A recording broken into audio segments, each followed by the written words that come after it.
नमस्ते, मैं हूं फराह खान और आप देख रहे हैं आज की ताजा खबर। कोरोना के मामले लगातार बढ़ रहे हैं, इसलिए एक जिम्मेदार नागरिक की तरह मास्क जरूर पहने ताकि कोरोना के खतरे से आप, आपका परिवार और ये देश महफूज रहे।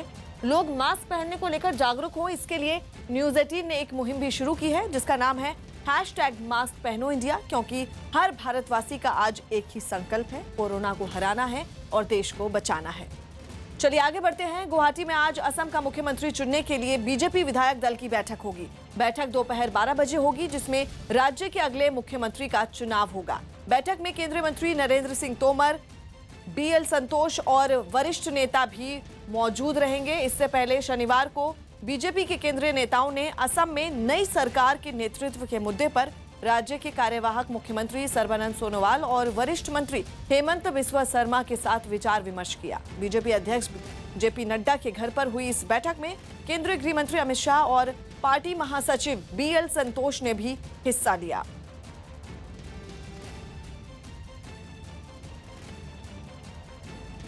बंगाल में विधायक दल का नेता चुनने के लिए बीजेपी ने रविशंकर प्रसाद और भूपेंद्र यादव को पर्यवेक्षक बनाया है।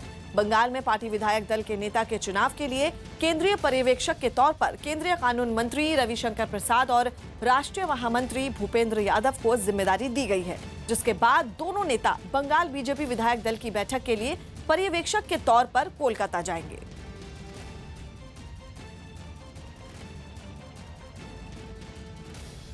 कोरोना से सबसे ज्यादा प्रभावित राज्य महाराष्ट्र में कोरोना मामलों की संख्या 50 लाख के पार पहुंच गई है। पिछले 24 घंटों के सामने आए 53,605 नए मामलों के बाद महाराष्ट्र में कुल मामले 50,53,000 हो गए हैं। तो वहीं महाराष्ट्र में पिछले 24 घंटे में कोरोना से 864 लोगों की मौत हुई है, जबकि एक दिन में 82,266 मरीजों का इलाज हुआ है और जिसके बाद वो लोग घर लौट गए। वहीं मुंबई में कोरोना के नए मामलों में कमी आई है। मुंबई में पिछले 24 घंटे में 2,678 नए मामले दर्ज हुए, जबकि 24 घंटे में 62 लोगों की मौत हुई।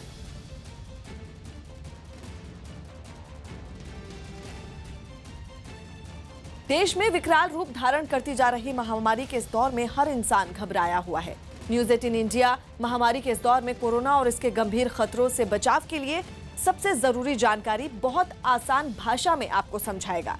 देश में मेडिकल एक्सपर्ट्स के जरिए हम आपको बताएंगे कि ऑक्सीमीटर से लेकर ऑक्सीजन सिलेंडर तक और ऑक्सीजन कॉन्सेंट्रेटर से लेकर वेंटिलेटर तक किसे, कब और किन हालात में किस किस चीज की जरूरत पड़ती है। कोरोना के इलाज में काम आने वाले बेहद जरूरी मेडिकल उपकरण के फायदे और उनसे जुड़ी हर जरूरी बात आपको बताते हैं।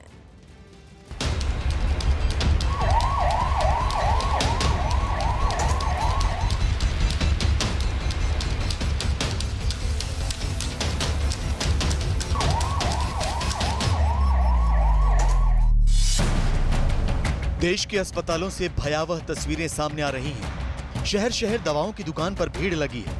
कोई जरूरी दवाएं खोज रहा है तो कोई कोरोना मरीजों के काम आने वाली मशीनें।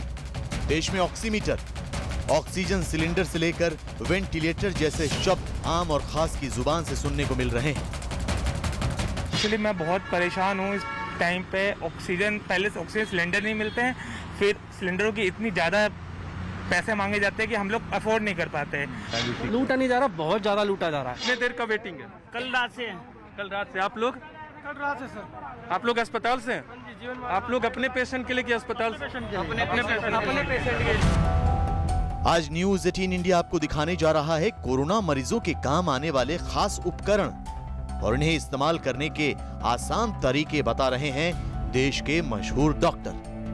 कोरोना मरीजों के लिए सबसे जरूरी बताया गया है ऑक्सीमीटर। अगर किसी कोरोना मरीज की तबीयत बिगड़ती है तो उसके लिए ऑक्सीजन सिलेंडर का इंतजाम किया जाता है, जो आजकल दुर्लभ हो गया है। इसलिए अब लोग जिक्र कर रहे हैं ऑक्सीजन कंसंट्रेटर का, जिनसे मरीजों को ऑक्सीजन दिया जा सके। देश में बेड की कमी और खास तौर पर वेंटिलेटर बेड की कमी। तो वेंटिलेटर क्या है और डॉक्टर इसके जरिए कैसे इलाज करते हैं? कोरोना मरीजों की देखभाल और उनके इलाज के लिए काम आने वाले इन उपकरणों के बारे में आपको कुछ डॉक्टर्स आसान भाषा में बताने जा रहे हैं। कोरोना मरीजों को डॉक्टर अपने खून में ऑक्सीजन का स्तर बार बार जांचने की सलाह दे रहे हैं। इसके लिए बार बार एक मशीन का नाम लिया जा रहा है और वो है ऑक्सीमीटर। ये ऑक्सीमीटर आखिर है क्या, ये बता रही हैं सायन अस्पताल मुंबई में एनेस्थीसिया डिपार्टमेंट की हेड डॉक्टर अनिला मालदे।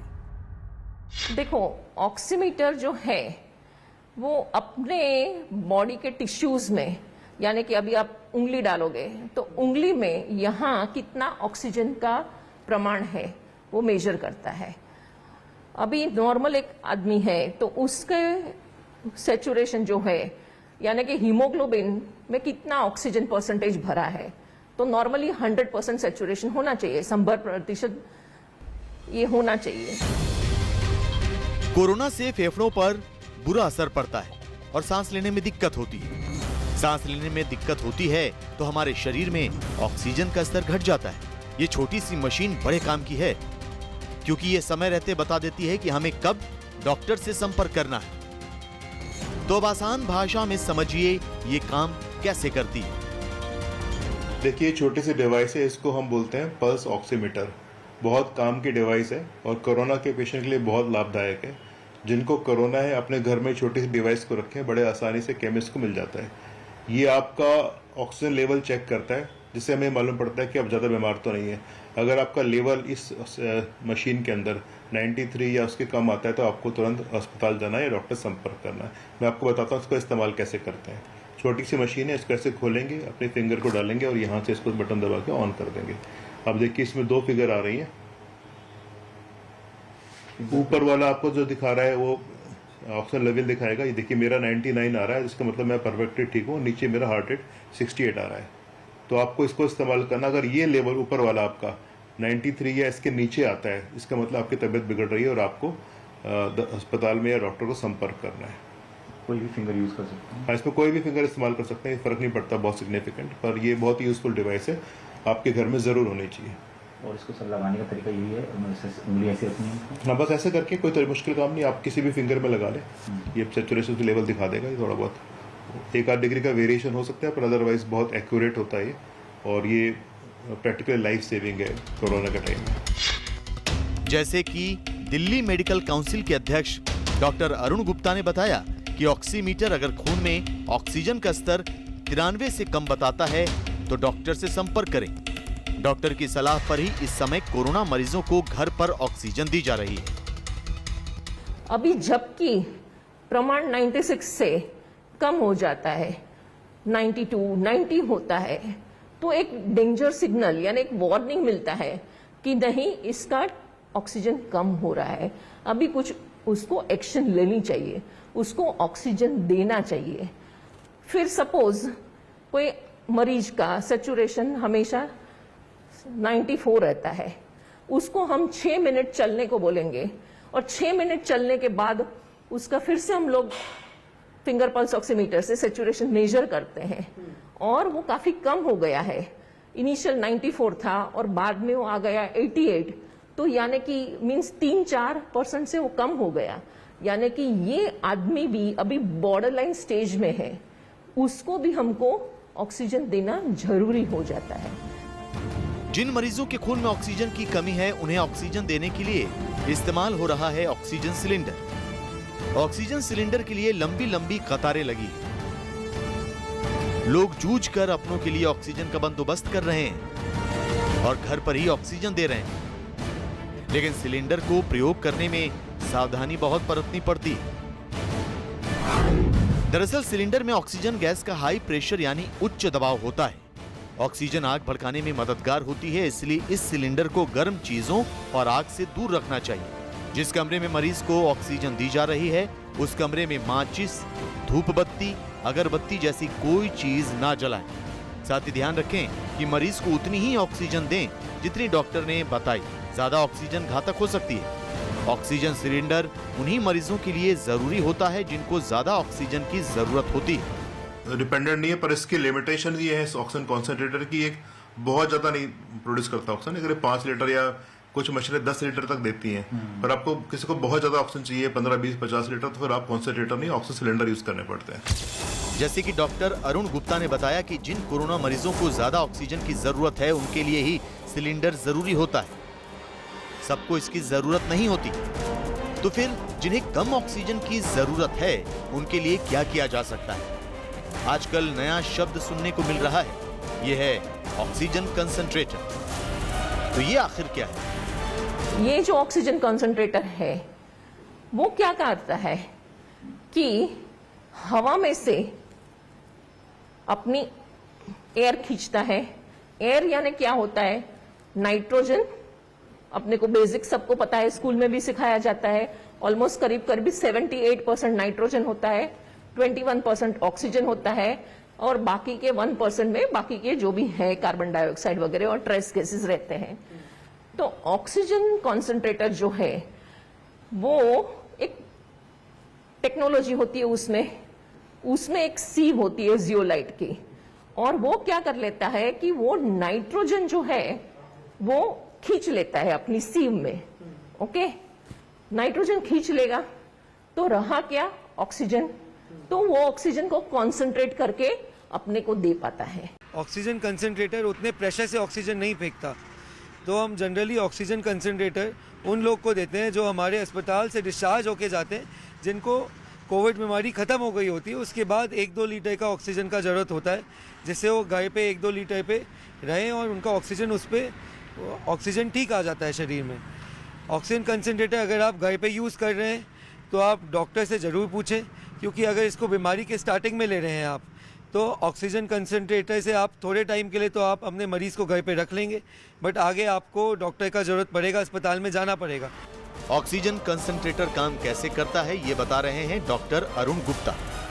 अब मैं आप लोगों को ऑक्सीजन कॉन्सेंट्रेटर के बारे में बताना चाहता हूँ कि क्या होता है और ये कैसे काम करता है। देखिए, ये वीडियो में आपको साफ नज़र आ रहा है कि एक छोटी सी मशीन है। ये देखिए इस तरह का होता है। ये छोटे से आप वॉशिंग मशीन या फ्रिज के साइज़ का मान लीजिए।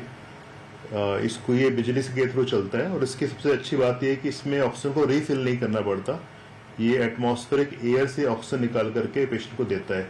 ये इसमें एक फ्लो मीटर लगा हुआ है, आपने जो देखा वहाँ पे भी। तो ये दुनिया बटन से इसको ऑन करेंगे। इस फ्लो मीटर के थ्रू आप ऑक्सीजन सेट कर सकते हैं। आपको 1 लीटर चाहिए, 2 लीटर चाहिए, 5 लीटर चाहिए। तो इस तरह की मशीन बहुत ही यूज़फुल है। खासकर यहाँ पे पाइप लगता है जिसके थ्रू पेशेंट को ऑक्सीजन पहुँचती है।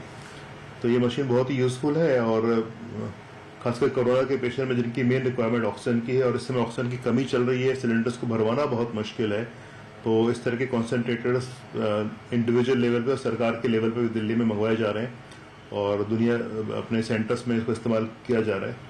तो आज के वक्त में ऑक्सीजन कॉन्सेंट्रेटर की बहुत वैल्यू है। मुझे लगता है कि इसका इस्तेमाल अस्पतालों में भी कर सकते हैं। इसका इस्तेमाल आप घरों में भी कर सकते हैं जहाँ पे ऑक्सीजन लेवल बहुत कम नहीं, थोड़ा सा मार्जिनली कम है। मान लीजिए आपका 90 और 85 के बीच में है, तो इस ऑक्सीजन कॉन्सेंट्रेटर के थ्रू 2 लीटर से 3 लीटर से 5 लीटर से इस्तेमाल कर सकते हैं। और ये इसकी जो कैपेसिटी होती है 2 तरह के आते हैं, 5 लीटर तक के भी आते हैं, 10 लीटर तक के भी आते हैं। तो एज पर रिक्वायरमेंट आप इस्तेमाल कर सकते हैं। मैं थोड़ा इसको और आगे बढ़ा के दिखाना चाहता हूँ आपको। ये इसमें एक फिल्टर होता है, उसमें डब्बा लगा होता है, उसमें आपको ऑक्सीजन पानी डालना होता है ताकि जो आपकी ऑक्सीजन है ह्यूमिडिफाई हो सके, ड्राई ना रहे। बड़ा सिंपल तरीका लगाने का। आपको डब्बे को देखते ही आप समझ जाएंगे, उसमें लिखा होता है तरीका। ये जैसे लगा रहे हैं, यहाँ से ऑक्सीजन जाएगी, इसके थ्रू फिर आपको पेशेंट तक पहुंचेगी। ताकि ये देखिए ये पूरे की पूरी मशीन उन्होंने इंस्टॉल कर दी है। इसको ऑन करेंगे वहाँ लगा करके और मैं आपको आगे दिखाता हूँ। अभी देखिए ये ऑलमोस्ट कंप्लीट है सिस्टम। यहाँ पे इसमें बिजली से चलता है, हवा से ऑक्सीजन बनती है। इस फ्लो मीटर से आपको कितने लीटर ऑक्सीजन देना है बटन से तय कर सकते हैं। ये ऑक्सीजन इस ह्यूमिडिफायर में जाती है पहले, फिर इस ट्यूब के थ्रू पेशेंट तक पहुँचती है ताकि आपको ड्राइनेस ना हो। और कई इसमें मशीनों में 2 पोर्ट होते हैं, मतलब एक मशीन से आप 2 लोगों को ऑक्सीजन दे सकते हैं। ये भी सुविधाएं होती हैं। 5 और 10 लीटर की 2 क्षमताओं के आते हैं अपने रिक्वायरमेंट के हिसाब से। ये ऑन ऑफ करने का बटन दिखा रहे हैं आपको, आप ये सेट कर सकते हैं। अभी देखिए इस समय चल रहा है, ये इसे बढ़ाने से ऑक्सीजन का लेवल 4 लीटर तक पहुंच गया और यहाँ पे दिखा रहा है इसको ना। तो मुझे लगता है इसका ऑपरेशन बहुत ही सिंपल है, कोई कॉम्प्लिकेटेड नहीं है, सिर्फ ऑन ऑफ कर सकते हैं। ये देखिए ये बबल्स आ रहे हैं, इसका मतलब ऑक्सीजन उसमें जा रही है। इससे ह्यूमिडिफाई मतलब थोड़ा सा मॉइस्चर आता है ताकि ड्राइनेस हो। ये कैनुला के थ्रू जा रहे हैं, नाक में लगा देते हैं इससे, जिससे पेशेंट को ऑक्सीजन मिल जाती है। तो ऑक्सीजन देने के तरीके दोनों हैं, सिलेंडर भी है, कॉन्सेंट्रेटर भी है। कॉन्सेंट्रेटर का फायदा ये है कि आपको बार बार रीफिल नहीं कराना पड़ेगा, ये लगातार एटमॉस्फेयर से ऑक्सीजन देता रहेगा। पर इसकी लिमिटेशन ये है कि मैक्सिमम 5 या 10 लीटर तक दे सकते हैं। अगर आपके पेशेंट को ज़्यादा रिक्वायरमेंट है तो आपको फिर ऑक्सीजन सिलेंडर का इस्तेमाल करना पड़ेगा।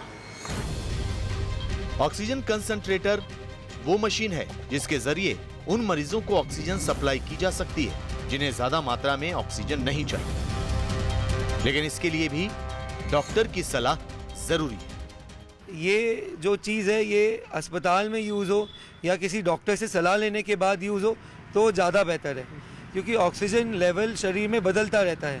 अगर किसी का ऑक्सीजन लेवल कम होना शुरू हुआ है तो चांसेस हैं कि आगे चल के और कम होगा। तो एक टाइम ऐसा आएगा सिर्फ ऑक्सीजन कंसंट्रेटर से काम नहीं चलेगा। अगर किसी मरीज की स्थिति ऑक्सीजन कंसंट्रेटर से भी नहीं सुधरती तो फिर जरूरत पड़ती है अस्पताल में इलाज कराने की। इलाज में सबसे गंभीर चरण होता है वेंटिलेटर। ये टाइप के जो मशीन होते हैं फुल फ्लेज्ड, उसको वेंटिलेटर बोलते हैं। तो ये जो फुल फ्लेज्ड वेंटिलेटर है वो कनेक्ट हो जाता है, तो ये ऑलमोस्ट पूरा सपोर्ट देते हैं।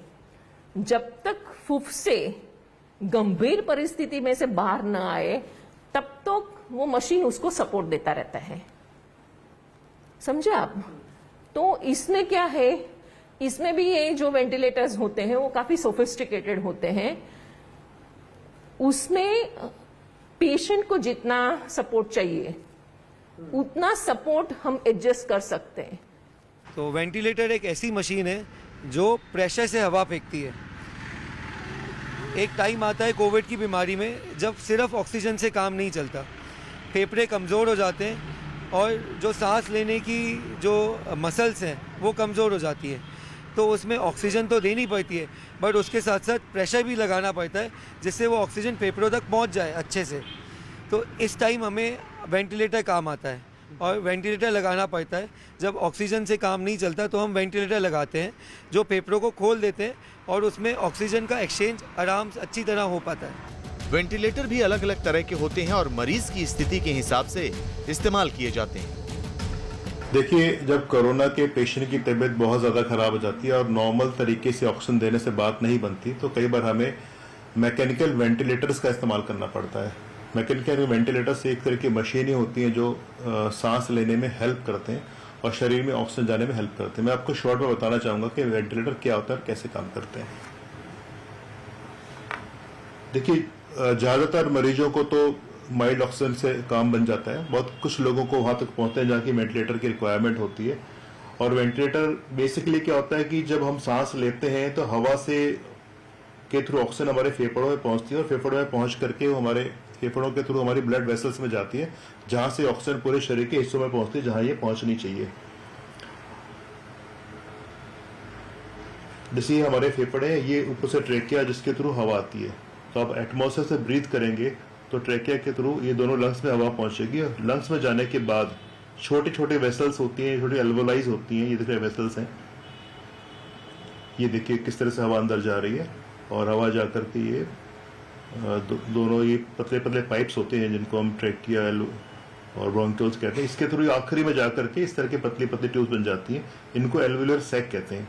इसमें आपको देख रहे हैं नसें हैं दो तरह की, एक तो होता है जो प्योर ब्लड होता है जिसमें आर्टरीज कहते हैं वो कैरी करता है, और एक ही होता है तो जो आप इनहेल कर रहे हैं इसमें ऑक्सीजन आपके ब्लड में जाएगी और कार्बन डाइऑक्साइड ब्लड के थ्रू लंग्स में वापस आएगी।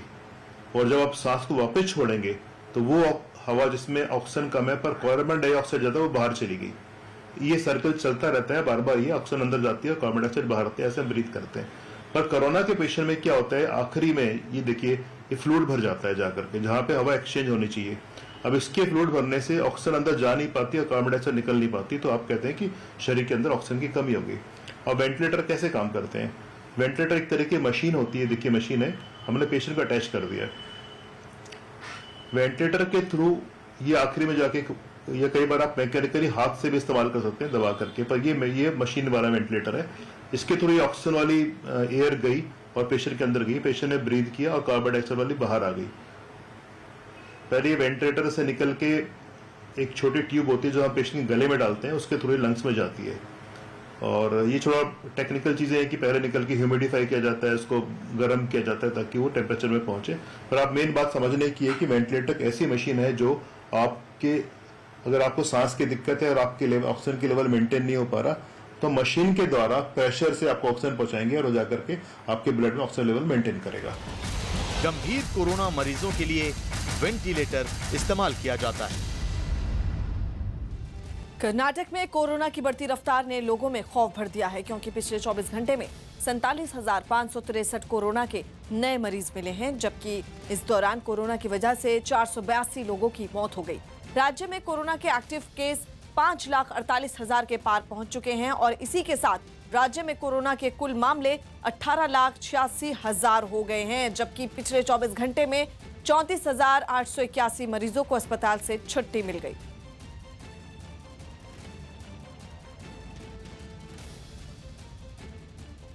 दिल्ली में कोरोना के मामलों में गिरावट दर्ज की गई है। पिछले 24 घंटों में दिल्ली में 17,364 नए मामले सामने आए, जबकि कोरोना से मौत का आंकड़ा आज भी 300 के पार जा रहा है। जहां कोरोना की वजह से 332 लोगों की जान जा चुकी है, तो वहीं 20,160 मरीज कोरोना को मात देने में कामयाब हुए।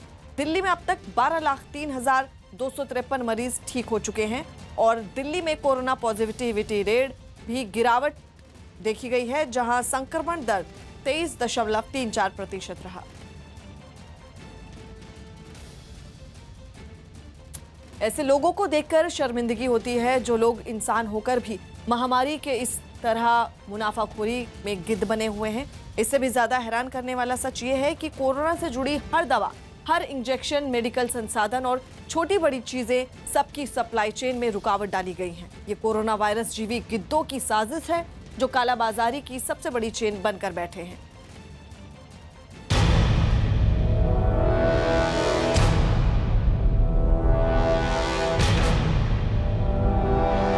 जहां जहां कोरोना के मरीज हैं, वहां वहां उन्हें लूटने वाले गिद्ध आपको मिल जाएंगे। ये गिद्ध इतने शातिर हैं कि मुनाफाखोरी और कालाबाजारी के लिए किसी भी हद तक जा सकते हैं, तो वहीं पुलिस से बचने के लिए कुछ भी कर सकते हैं। पंजाब में मुनाफाखोरों और कालाबाजारी करने वाले गिद्धों का ऐसा ही एक वीडियो वायरल है।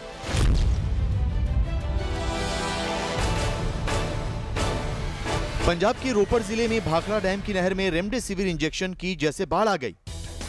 नदी के पानी में एक दो नहीं बल्कि सैकड़ों की संख्या में रेमडेसिविर इंजेक्शन बहा दिए गए।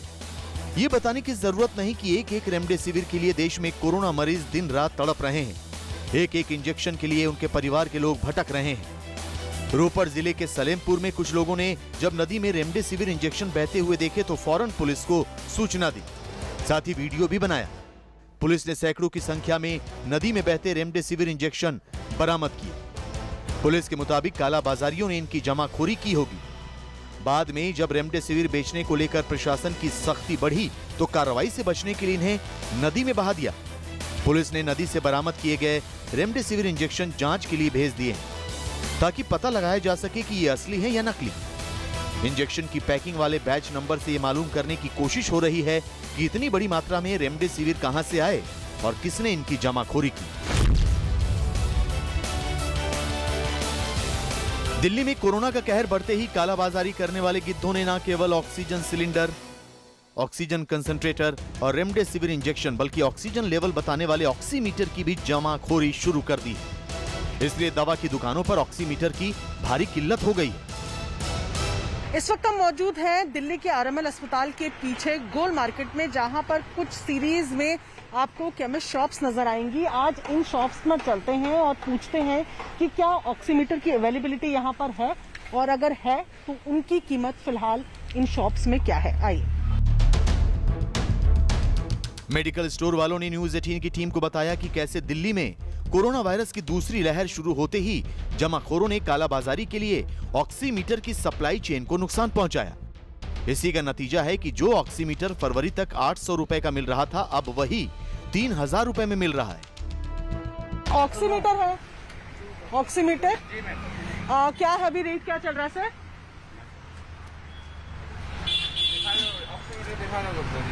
नहीं बस प्राइस बता दीजिए। प्राइस मैम उसका 4900 है। अच्छा 3900 विद बिल प्राइस MRP 3000 का देते हैं। अच्छा तो ये आप विद बिल के साथ ही देते हैं? जी मैम। दिल्ली में ऑक्सीमीटर की जमाखोरी और कालाबाजारी को लेकर न्यूज 18 को एक और हैरान करने वाला सच पता लगा है। दवा दुकानदारों के मुताबिक हम मार्केट में ब्रांडेड ऑक्सीमीटर के बजाय चाइनीज और नकली ऑक्सीमीटर भी 1,500 से 2,000 रुपए में बिक रहे हैं। ये ब्रांडेड है, ये नॉन ब्रांडेड है। फ्रंट पे भी इसमें कोई वो नहीं है। तो अच्छा ये बताइए, ये जिस तरीके आप बता रहे कि ये आप बेचते हैं, पर ये जो नॉन ब्रांडेड है और ये कितने रुपए तक के बाहर बिकते होंगे अभी? इसका अब ये हर किसी की अपनी हुआ है। 900 का, 1000 का, 1100 का, 1200 का, यही इसी गैपिंग में है। 1200, 1300, 1000, 900 इस रेट का है। अच्छा, तो बेसिकली यहाँ जो प्रियांश हमें बताना चाह रहे हैं वो ये कि जब आप अभी दाम जो है वो पीछे से बढ़कर आ रहे हैं क्योंकि शॉर्टेजेस हैं, डिमांड बहुत ज्यादा है, और ऐसे में अगर आप पैसे देकर ऑक्सीमीटर खरीद रहे हैं और इतना पैसा देकर खरीद रहे हैं तो कम से कम इस चीज का ध्यान रखें कि जो ऑक्सीमीटर खरीद रहे हैं उसके पीछे बारकोड हो, ब्रांड का नाम हो, ताकि आपको ये जानकारी रहे कि आपने सही चीज खरीदी है। बिल जरूर लें क्योंकि गारंटी वारंटी का जो भी चक्कर होता है वो बिल के साथ ही सॉल्व होता है, और ऐसे में जो घटिया ऑक्सीमीटर है उन पर पैसे ना लगाएं क्योंकि आप पैसे भी लगाएंगे, रीडिंग्स भी गलत आएगी, उससे आपके लिए कोई फायदा नहीं।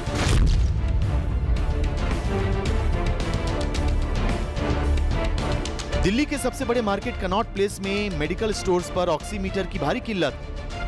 दिन रात लोग ऑक्सीजन का लेवल चेक करने वाले ऑक्सीमीटर की तलाश में भटक रहे हैं। दिल्ली के कनॉट प्लेस इलाके में इस वक्त हम लोग मौजूद हैं और यहाँ जायजा लेंगे कि ऑक्सीमीटर की क्या स्थिति है, मेडिकल शॉप में कितने में बेचा जा रहा है, पहले से क्या अधिक दाम में बेचा जा रहा है। यहाँ के लोगों से बात करेंगे जो दिन रात ऑक्सीमीटर या बाकी दवाइयाँ, मेडिकल सामग्रियाँ बेचते हैं। आपका नाम? ऋषभ, ये बताइए कि ऑक्सीमीटर की डिमांड बहुत बढ़ गई है। हाँ जी सर। आपके शॉप में रोज कितने लोग ऐसे हैं जो ऑक्सीमीटर लेने आते हैं? कीमत में कितना फर्क आया है क्योंकि मुनाफाखोरी और कालाबाजारी भी हो रही है? इसके अलावा आपके पास कितना मौजूद है?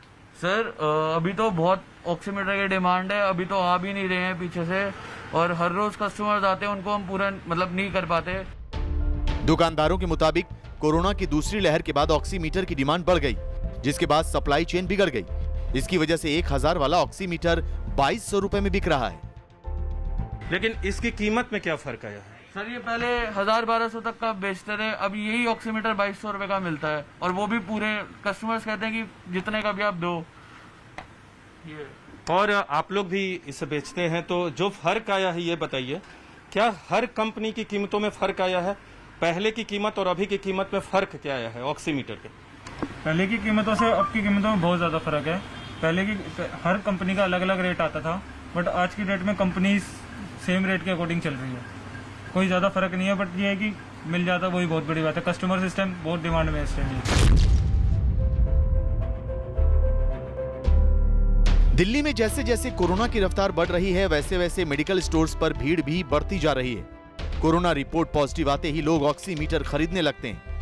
हड़बड़ी में लोग परिवार में जितने लोग पॉजिटिव हैं उन सब के लिए ऑक्सीमीटर खरीद कर ले जा रहे हैं। ऐसे में डिमांड बहुत बढ़ गई है और मुनाफाखोर इनकी कालाबाजारी के लिए सप्लाई चेन में अलग अलग तरह से रुकावट पैदा कर रहे हैं। कोविड से जुड़े इस दौर में उससे जुड़े उपकरण और इलाज करने के लिए जो दवाइयां हैं उनके दाम बहुत ज़्यादा हैं। एक शख्स है हमारे साथ, आप देख सकते हैं कि इन्होंने अभी इस वक्त ऑक्सीमीटर लिया है, और जो ऑक्सीमीटर पहले 800 से 1000 का था वो उन्होंने इस वक्त करीब 2500 का लिया। हम उनसे बात करते हैं। सर ये बताइए कि अभी क्या लिया है आपने? ऑक्सीमीटर पूरी आपने क्या पूछा, कितने में लिया? 2500। कोरोना मरीजों की बढ़ती संख्या ने डिमांड और सप्लाई के सभी पैमानों को ध्वस्त कर दिया है। मुनाफाखोर इन्हीं हालात का फायदा उठा रहे हैं। 2 महीने पहले तक 800 रुपए में मिलने वाला ऑक्सीमीटर अब खुलेआम 2500 रुपए में बिक रहा है। 5 मिलेगा, 5 लेना पड़ेगा आदमी को जान बचाने के लिए। 5-10 मिलेगा, लेना पड़ेगा। गरीब आदमी मर जाएगा, क्षमता नहीं गरीब आदमी खरीदने की। वो 10,000 भी लेंगे, कोई दिक्कत नहीं है। ये तो इस तरीके से लोग हैं जो इस महंगे दामों में ले रहे हैं उपकरण, ऑक्सीमीटर्स या फिर नेबुलाइजर्स या फिर उससे जुड़े सामान है। ये दौर है, चल रहा है, और कुल मिलाकर परेशानी का जो सामना करना पड़ रहा है जो इसको खरीदने वाले लोग हैं। यूपी के गाजियाबाद में भी कोरोना काल के गिद्धों की मुनाफाखोरी का पर्दाफाश हुआ है। कोतवाली इलाके में पुलिस टीम ने छापा मारकर ऑक्सीजन फ्लो मीटर की कालाबाजारी करने वाले 3 गिद्धों को गिरफ्तार किया है। पुलिस के मुताबिक ये लोग ऑक्सीजन सिलेंडर में लगने वाले फ्लो मीटर की जमाखोरी करके उनकी कालाबाजारी कर रहे थे। एक फ्लो मीटर जिसकी कीमत 1 से 1500 रुपए होती है, उसके लिए 4000 रुपए तक वसूलते थे। इन गिद्धों के कब्जे से 8 ऑक्सीजन फ्लो मीटर, 1 लाख रुपए कैश और एक इको स्पोर्ट कार बरामद की गई है। महाराष्ट्र में कोरोना का कहर सबसे ज्यादा है। हर रोज कोरोना मरीजों की संख्या और मौत के आंकड़ों ने सबको बेहाल कर रखा है। लेकिन मरीजों की जान बचाने में काम आने वाली दवाओं की कालाबाजारी भी चरम पर है। नासिक में पुलिस ने 2 ऐसे गिद्धों को गिरफ्तार किया है जो 40,000 रुपए का इंजेक्शन 4-4 लाख रुपए में बेच रहे थे। पुलिस ने कोरोना मरीजों की जरूरत वाले इंजेक्शन की कालाबाजारी कर रहे इन गिद्धों से कई इंजेक्शन बरामद किए हैं। पुलिस को गिद्धों के गैंग से जुड़े बाकी लोगों की तलाश है। न्यूज़ 18 ने ठाना है हर गिद्ध को जेल की सलाखों के पीछे पहुंचाना है, क्योंकि हम ऐसे कालाबाजारियों और मुनाफाखोरों को देश में कोरोना मरीजों का दर्द नहीं बढ़ाने देंगे। आम आदमी पार्टी विधायक राघव चड्ढा ने दिल्ली को सुप्रीम कोर्ट के आदेश के मुताबिक ऑक्सीजन नहीं मिलने की बात कही। राघव चड्ढा के मुताबिक 7 मई को दिल्ली को 488 मीट्रिक टन ऑक्सीजन मिली, जो सुप्रीम कोर्ट के आदेश से 30% कम है। इस बीच राघव चड्ढा ने केंद्र से दिल्ली को हर रोज 700 मीट्रिक टन ऑक्सीजन देने की मांग की। मैं एक बार हाथ जोड़कर केंद्र सरकार से ये मांग करना चाहूंगा कि केवल एक दिन नहीं, हफ्ते में एक दिन नहीं, हफ्ते में 7 दिन अगर आप 700 मीट्रिक टन, कम से कम 700 मीट्रिक टन हमें मुहैया कराते हैं, तो ही दिल्ली के अस्पतालों में जितने बेड्स हैं उनको पर्याप्त मात्रा में ऑक्सीजन मिल पाएगी। ये जो ऑक्सीजन सप्लाई आपने करनी है, ये एक व्यवस्थित तरीके से, नियमित तरीके से, एक सर्टेनिटी, रेगुलरिटी के साथ निरंतर रूप से आप करें, ऐसा हम आपसे अनुरोध करते हैं। कोरोना वायरस के बढ़ते संक्रमण के बीच यूपी से राहत भरी खबर आई है। यूपी में नए केस की तुलना में ठीक होने वालों की संख्या में बड़ा इजाफा हुआ है। यूपी में पिछले 24 घंटों में कोरोना के 28,902 मरीज ठीक हुए हैं, तो वहीं एक दिन में 26,780 नए मामले सामने आए हैं। प्रदेश में अब तक 12,19,000 मरीज ठीक हो चुके हैं, जबकि 2,45,000 एक्टिव मरीजों का इलाज अलग अलग अस्पतालों में जारी है। ये आंकड़ा 1 मई की तुलना में एक्टिव मरीजों से 60,000 कम है। पश्चिम बंगाल में कोरोना के मामलों ने रफ्तार पकड़ ली है। पिछले 24 घंटे में राज्य में पहली बार 19,436 नए मामले सामने आए हैं, तो वहीं इस दौरान 127 लोगों की मौत हो गई। बंगाल में ये अब तक का सबसे बड़ा आंकड़ा है, लेकिन अच्छी बात यह रही कि इन 24 घंटों में 18,000 से ज्यादा मरीज ठीक होकर अपने घर लौट गए। राज्य में फिलहाल 1,25,164 एक्टिव मरीज हैं जिनका इलाज चल रहा है, तो वहीं इस महामारी की वजह से अब तक 12,000 से ज्यादा लोगों की जान जा चुकी है। केंद्र सरकार और राज्य सरकारों के बीच ऑक्सीजन सप्लाई को लेकर बढ़ती खींचतान को खत्म करने के लिए सुप्रीम कोर्ट ने नेशनल टास्क फोर्स का गठन किया है। कैबिनेट सेक्रेटरी के अधीन काम करने वाला टास्क फोर्स ये तय करेगा कि किस राज्य को कितना ऑक्सीजन मिलेगा। टास्क फोर्स ये भी देखेगा कि राज्य सरकार ऑक्सीजन का सही इस्तेमाल कर रही है या फिर नहीं। ऑक्सीजन के सही इस्तेमाल का ऑडिट भी टास्क फोर्स करेगा।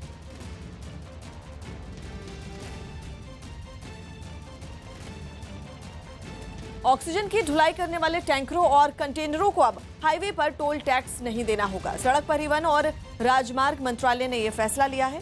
कोरोना संकट को देखते हुए इन वाहनों को भी एम्बुलेंस की तर्ज पर आपातकालीन वाहन में शामिल किया गया है। देश में मेडिकल ऑक्सीजन की काफी कमी महसूस की जा रही है और इस वजह से अलग अलग इलाकों से कंटेनर मेडिकल ऑक्सीजन लेकर जरूरतमंद अस्पतालों तक पहुंचा रहे हैं। ऐसे में सरकार के इस फैसले के बाद कोरोना मरीजों के लिए ऑक्सीजन लेकर जा रही गाड़ियां बिना रोक टोक आ जा सकेंगी।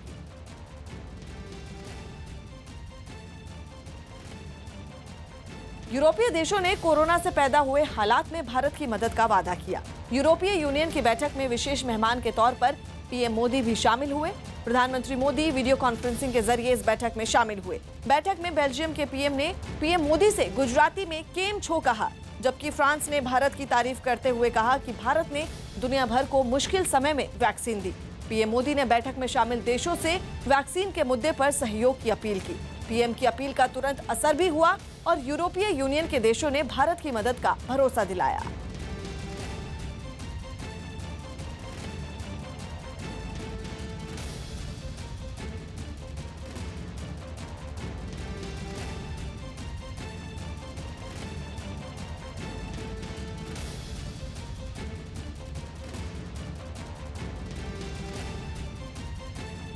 इस वक्त की बड़ी खबर आपको बता दें, असम में सीएम की रेस में हेमंत बिस्वा शर्मा सबसे आगे चल रहे हैं और असम के सीएम की रेस में उनके नाम पर मोहर लग सकती है। हेमंत बिस्वा शर्मा पर मोहर लग सकती है।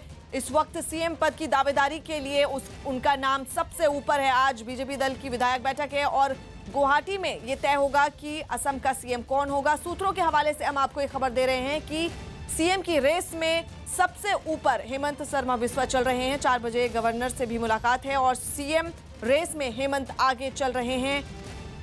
हेमंत बिस्वा शर्मा पर मोहर लग सकती है। सूत्रों के हवाले से हम आपको बता रहे हैं, सीएम पद की रेस में हेमंत सबसे आगे चल रहे हैं। हेमंत बिस्वा शर्मा अगले सीएम हो सकते हैं। यतेंद्र हमारे सहयोगी इस वक्त फोन लाइन पर मौजूद हैं। यतेंद्र, हेमंत सबसे आगे चल रहे हैं सीएम की रेस में। देखिए, बिल्कुल जो सूत्र दावा कर रहे हैं वो यही है कि हेमंत बिस्वा शर्मा अगले मुख्यमंत्री असम के हो सकते हैं, क्योंकि काफी घमासान असम के सीएम पद को लेकर मचा था। कल बीजेपी आलाकमान ने मीटिंग बुलाई थी जिसमें बीजेपी अध्यक्ष जेपी नड्डा, गृह मंत्री अमित शाह और संगठन मंत्री बीएल संतोष ने मीटिंग ली। दोनों ही जो तत्कालीन मुख्यमंत्री हैं, जो सर्बानंद सोनोवाल और जो दावा कर रहे थे हेमंत बिस्वा शर्मा, इन दोनों को पहले अलग अलग बैठाया गया, फिर एक दूसरे के साथ आमने सामने बैठाकर एक फॉर्मूला बनाया गया कि किस तरह से इस पूरे घमासान को खत्म किया जाए। तो सहमति यही बनी जो सूत्र दावा कर रहे हैं कि हेमंत बिस्वा शर्मा इस लड़ाई में आगे आ गए हैं। उनके नाम पर बीजेपी आलाकमान ने सहमति दे दी और सर्बानंद सोनोवाल को कल की मीटिंग में मैसेज दे दिया गया कि अब अगले मुख्यमंत्री हेमंत बिस्वा शर्मा होंगे। और आज 12 बजे विधायक दल की बैठक बुलाई है जिसमें पर्यवेक्षक के तौर पर केंद्रीय मंत्री नरेंद्र सिंह तोमर और राष्ट्रीय महामंत्री अरुण सिंह रहेंगे। इसके अलावा प्रदेश प्रभारी विजेंद्र पांडा और राष्ट्रीय संगठन मंत्री बीएल संतोष भी इसमें भाग लेंगे। और आज जब 12 बजे विधायक दल की बैठक बुलाई जाएगी उसमें बीजेपी आलाकमान का मैसेज विधायकों को दे दिया जाएगा, जिसमें वो पार्टी के नए नेता, विधायक दल के नए नेता के तौर पर हेमंत बिस्वा शर्मा का चुनाव करेंगे। इस तरह का सूत्र दावा कर रहे हैं कि हेमंत बिस्वा शर्मा इस विधायक दल की बैठक में चुने जाएंगे और इसके बाद एनडीए की मीटिंग 1 बजे बुलाई जाएगी। इसके तुरंत बाद उसमें एजीपी और यूपीपीएल के जो सहयोगी दल हैं, उनके जो विधायक हैं, वो भी मुख्यमंत्री के तौर पर, विधायक दल के नेता के तौर पर, अपने नेता के तौर पर हेमंत बिस्वा शर्मा का चुनाव करेंगे। और फिर शाम को 4 बजे औपचारिक तौर पर राज्यपाल से मिलकर सरकार बनाने का दावा पेश किया जाएगा। और कल बताया जा रहा है कि सोमवार को कल शपथ ग्रहण समारोह हो सकता है। जी, शुक्रिया यतेंद्र।